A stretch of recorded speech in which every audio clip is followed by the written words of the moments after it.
Magigisa tayo ng talbos ng kamote. Tsaka itong tulingan nating ipiprito guys. Kasi marami pa tayong ulam kaya hindi na tayo bumili guys.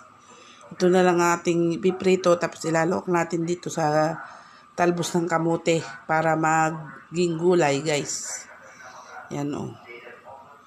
Kasi ang dami pang ulam kaya hindi pa ako bumili ng bago. Yan o, yung ating biniling korinding kahapon, ang dami pa guys. Yan o. Ating gagawa ng ibang paraan na para ilahok dito sa talbos ng kamuti guys.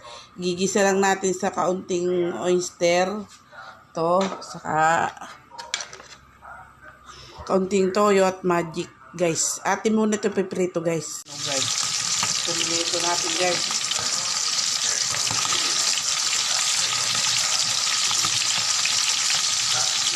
Kaya bibili pa uli yung ulam.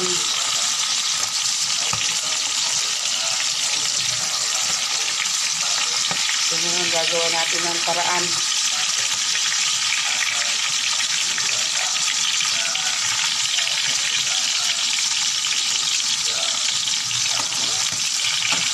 Abot-abot ang ulam guys.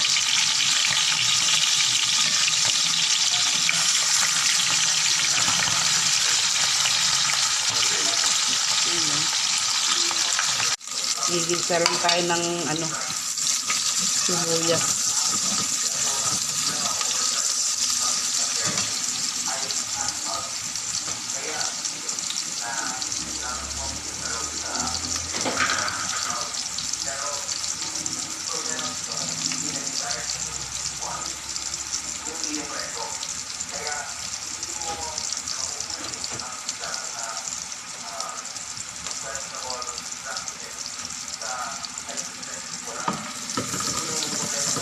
Yung pinagprituhan na rin guys ang ating nilagyan ng mantika.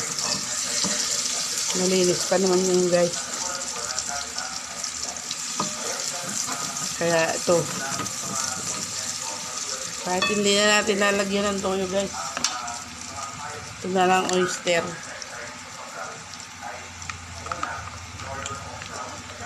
Kaso baka walang lasa.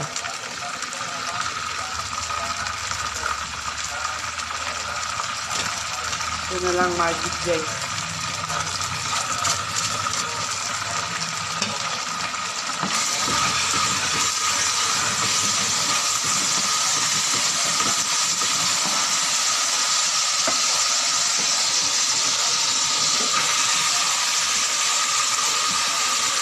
Diba? May gulay na tayo guys.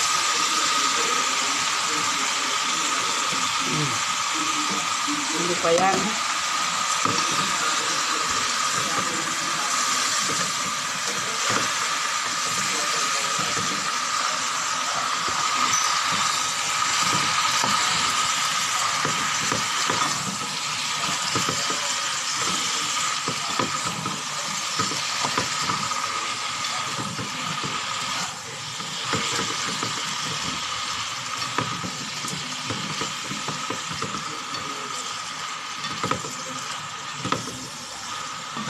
Ito na nalagyan ng toyo guys. Masyadong iitim.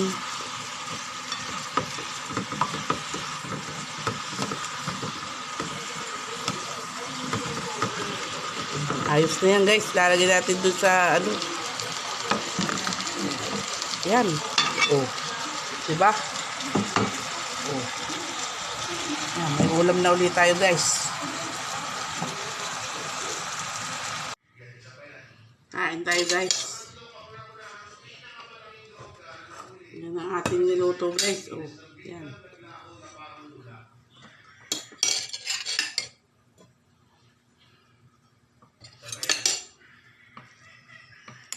Ito guys. Oh. Ulam na guys. Pag basta may talbos ka, pwedeng harap guys.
Bagay sila guys.